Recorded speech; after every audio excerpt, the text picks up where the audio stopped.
Siguiendo con la lectura del Código Civil, habíamos quedado en el artículo 1450. Artículo 1450. Siempre que uno de los contratantes se compromete a que por una tercera persona, de quien no es legítimo representante, ha de darse, hacerse o no hacerse alguna cosa, esta tercera persona no contrae obligación alguna, sino en virtud de su ratificación. Y si ella no ratifica, el otro contratante tendrá acción de perjuicios contra el que hizo la promesa. Artículo 1451. Los vicios de que pueda adolecer el consentimiento son error, fuerza y dolo. Artículo 1452. El error sobre un punto de derecho no vicia el consentimiento. Artículo 1453. El error de hecho vicia el consentimiento cuando recae sobre la especie de acto o contrato que se ejecuta o celebra, como si una de las partes entendiese empréstito y la otra donación, o sobre la identidad de la cosa específica de que se trata, como si en el contrato de venta el vendedor entendiese vender cierta cosa determinada y el comprador entendiese comprar otra. Artículo 1454. El error de hecho vicia asimismo el consentimiento cuando la sustancia o calidad esencial del objeto sobre que versa el acto contrato es diversa de lo que se cree, como si por alguna de las partes se supone que el objeto es una barra de plata y realmente es una masa de algún otro metal semejante. El error acerca de otra cualquiera calidad de la cosa no vicia el consentimiento de los que contratan, sino cuando esa calidad es el principal motivo de una de ellas para contratar, y este motivo ha sido conocido de la otra parte. Artículo 1455. El error acerca de la persona con quien se tiene intención de contratar no vicia el consentimiento, salvo que la consideración de esta persona sea la causa principal del contrato. Pero en este caso, la persona con quien erradamente se ha contratado tendrá derecho a ser indemnizada de los perjuicios en que de buena fe haya incurrido por la nulidad del contrato. Artículo 1456. La fuerza no vicia el consentimiento, sino cuando es capaz de producir una impresión fuerte en una persona de sano juicio, tomando en cuenta su edad, sexo y condición. Se mira como una fuerza de este género todo acto que infunde a una persona un justo temor de verse expuesta ella, su consorte o alguno de sus ascendientes o descendientes a un mal irreparable y grave. El temor reverencial, esto es, el solo temor de desagradar a las personas a quienes se debe sumisión y respeto, no basta para viciar el consentimiento. Artículo 1457. Para que la fuerza vicie el consentimiento no es necesario que la ejerza aquel que es beneficiado por ella. Basta que se haya empleado la fuerza por cualquiera persona con el objeto de obtener el consentimiento. Artículo 1458. El dolo no vicia el consentimiento sino cuando sobra de una de las partes, y cuando además aparece claramente que sin él no hubieran contratado. En los demás casos, el dolo da lugar solamente a la acción de perjuicios contra la persona o personas que lo hayan fraguado o que se han aprovechado de él, contra las primeras por el total valor de los perjuicios y contra las segundas hasta concurrencia del provecho que han reportado del dolo. Artículo 1459. El dolo no se presume sino en los casos especialmente previstos por la ley, en lo demás debe probarse. Artículo 1460. Toda declaración de voluntad debe tener por objeto una o más cosas que se trata de dar, hacer o no hacer. El mero uso de la cosa o su tenencia puede ser objeto de la declaración. Artículo 1461. No solo las cosas que existen pueden ser objeto de una declaración de voluntad, sino las que se espera que existan, pero es menester que las unas y las otras sean comerciables, y que estén determinadas, a lo menos en cuanto a su género. La cantidad puede ser incierta, con tal que el acto o contrato fije reglas o contenga datos que sirvan para determinarla. Si el objeto es un hecho, es necesario que sea físicamente y moralmente posible. Es físicamente imposible el que es contrario a la naturaleza, y moralmente imposible el prohibido por las leyes o contrario a las buenas costumbres o al orden público. Artículo 1462. Hay un objeto ilícito en todo lo que contraviene al derecho público chileno. Así, la promesa de someterse en Chile a una jurisdicción no reconocida por las leyes chilenas es nula por el vicio del objeto. Artículo 1463. El derecho de suceder por causa de muerte a una persona viva no puede ser objeto de donación o contrato, aun cuando intervenga el consentimiento de la misma persona. Las convenciones entre la persona que debe una legítima y el legitimario, relativas a la misma legítima o a mejoras, están sujetas a las reglas especiales contenidas en el título de las asignaciones forzosas.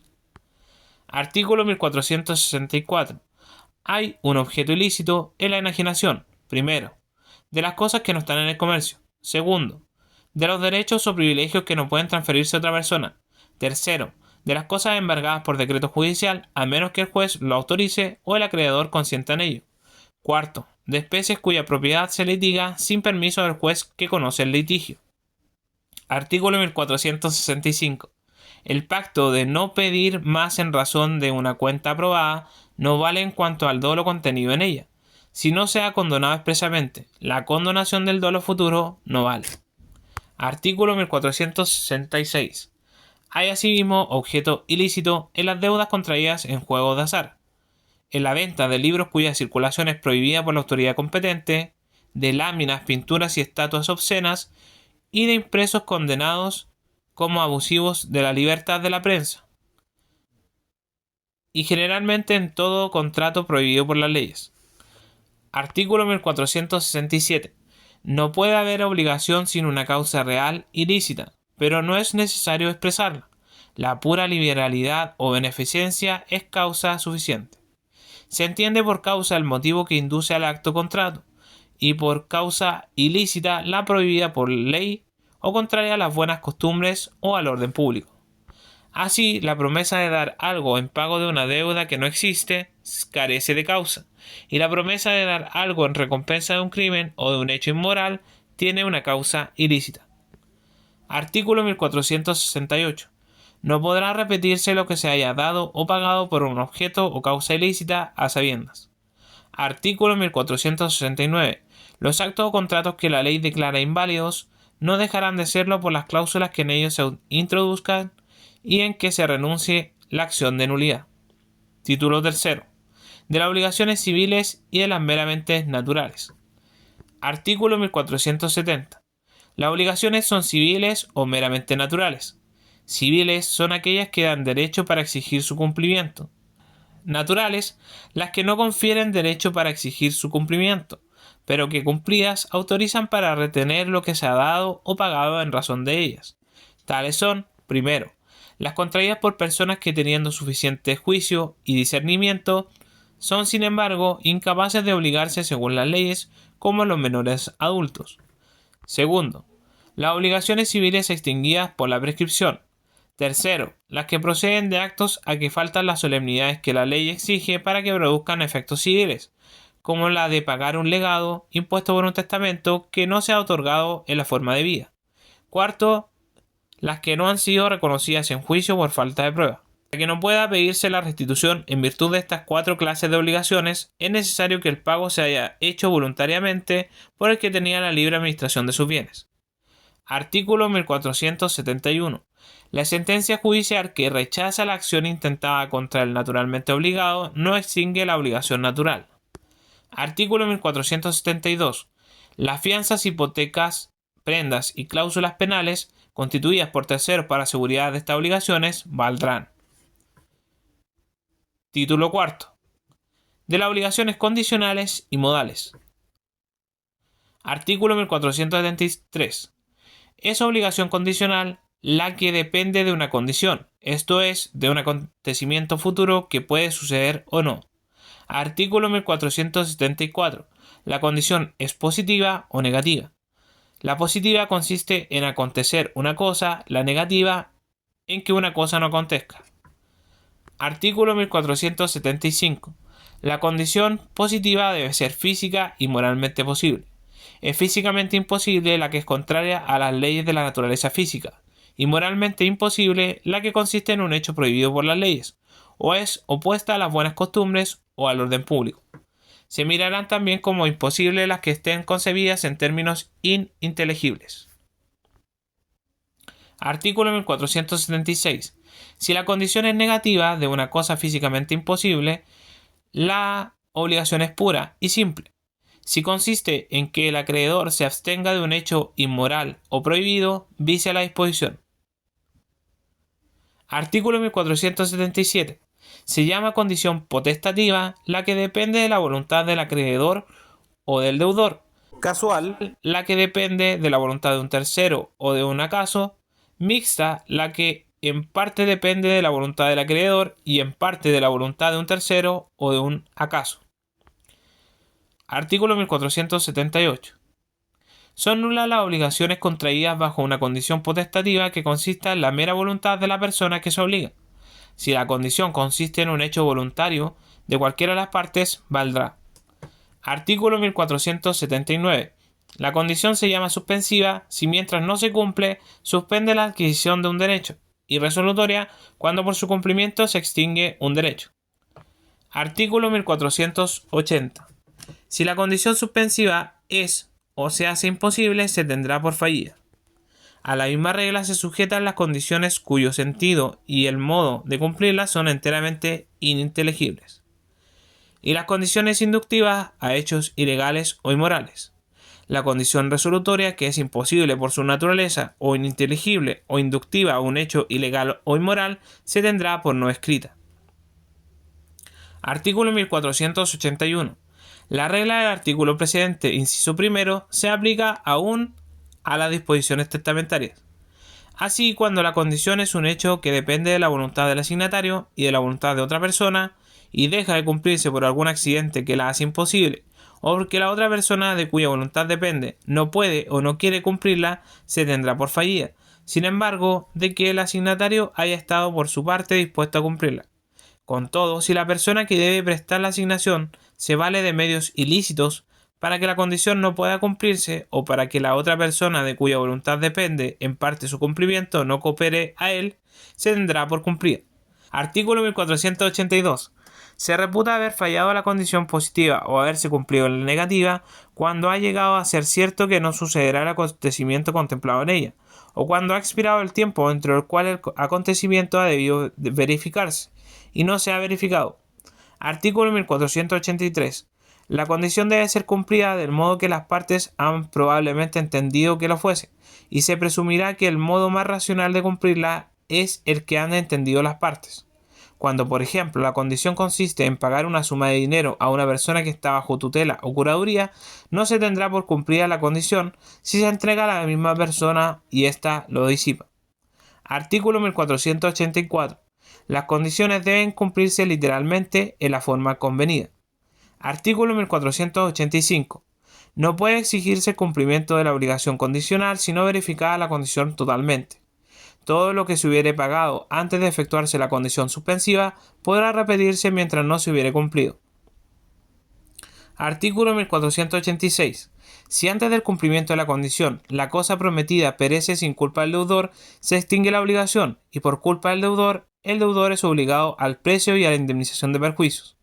Si la cosa existe al tiempo de cumplirse la condición, se debe en el estado en que se encuentre, aprovechándose el acreedor de los aumentos o mejoras que haya recibido la cosa, sin estar obligado a dar más por ella, y sufriendo su deterioro o disminución sin derecho alguno a que se le rebaje el precio, salvo que el deterioro o disminución proceda de culpa del deudor, en cuyo caso el acreedor podrá pedir o que se rescinda el contrato o que se le entregue la cosa, y además de lo uno o lo otro tendrá derecho a indemnización de perjuicios. Todo lo que destruye la aptitud de la cosa para el objeto a que según su naturaleza o según la convención se destina, se entiende destruir la cosa. Artículo 1487. Cumplida la condición resolutoria, deberá restituirse lo que se hubiere recibido bajo tal condición, a menos que ésta haya sido puesta en favor del acreedor exclusivamente, en cuyo caso podrá éste, si quiere, renunciar, pero será obligado a declarar su determinación si el deudor lo exigiere. Artículo 1488. Verificada una condición resolutoria, no se deberán los frutos percibidos en el tiempo intermedio, salvo que la ley, el testador, el donante o los contratantes, según varios casos, hayan dispuesto lo contrario. Artículo 1489. En los contratos bilaterales va envuelta la condición resolutoria de no cumplirse por uno de los contratantes lo pactado, pero en tal caso podrá el otro contratante pedir a su arbitrio o la resolución o el cumplimiento del contrato con indemnización de perjuicios. Artículo 1490. Si el que debe una cosa mueble a plazo o bajo condición suspensiva o resolutoria la enajena, no habrá derecho de reivindicarla contra terceros poseedores de buena fe. Artículo 1491. Si el que debe un inmueble bajo condición lo enajena o lo grava con hipoteca, censo o servidumbre, no podrá resolverse la enajenación o gravamen, sino cuando la condición constaba en el título respectivo, inscrito u otorgado por escritura pública. Artículo 1492. El derecho del acreedor que fallece en el intervalo entre el contrato condicional y el cumplimiento de la condición se transmite a sus herederos, y lo mismo sucede con la obligación del deudor. Esta regla no se aplica a las asignaciones testamentarias ni a las donaciones entre vivos. El acreedor podrá impetrar durante dicho intervalo las providencias conservativas necesarias. Artículo 1493. Las disposiciones del título cuarto del libro tercero sobre las asignaciones testamentarias condicionales o modales se aplican a las convenciones en lo que no pugne con lo dispuesto en los artículos precedentes. Título quinto de las obligaciones a plazo. Artículo 1494. El plazo es la época que se fija para el cumplimiento de la obligación y puede ser expreso o tácito. Es tácito el indispensable para cumplirlo. No podrá el juez, sino en casos especiales que las leyes designen, señalar plazo para el cumplimiento de una obligación. Solo podrá interpretar el concebido en términos vagos u oscuros, sobre cuya inteligencia y aplicación discuerden las partes. Artículo 1495. Lo que se paga antes de cumplirse el plazo no está sujeto a restitución. Esta regla no se aplica a los plazos que tienen el valor de condiciones. Artículo 1496. El pago de la obligación no puede exigirse antes de expirar el plazo, si no es, primero, al deudor que tenga dicha calidad en un procedimiento concursal de liquidación o se encuentre en notoria insolvencia y no tenga la calidad de deudor en un procedimiento concursal de reorganización. Segundo, al deudor cuyas cauciones por hecho o culpa suya se han extinguido o han disminuido considerablemente de valor, pero en este caso el deudor podrá reclamar el beneficio del plazo renovando o mejorando las cauciones. Artículo 1497. El deudor puede renunciar el plazo, a menos que el testador haya dispuesto a las partes estipulado lo contrario, o que la anticipación del pago acarree al acreedor un perjuicio que por medio del plazo se propuso manifiestamente evitar. En el contrato de mutuo a interés se observará lo dispuesto en el artículo 1204. Artículo 1498. Lo dicho en el título cuarto del libro tercero sobre las asignaciones testamentarias a día se aplica a las convenciones. Título sexto de las obligaciones alternativas. Artículo 1499. Obligación alternativa es aquella por la cual se deben varias cosas, de tal manera que la ejecución de una de ellas exonera de la ejecución de las otras.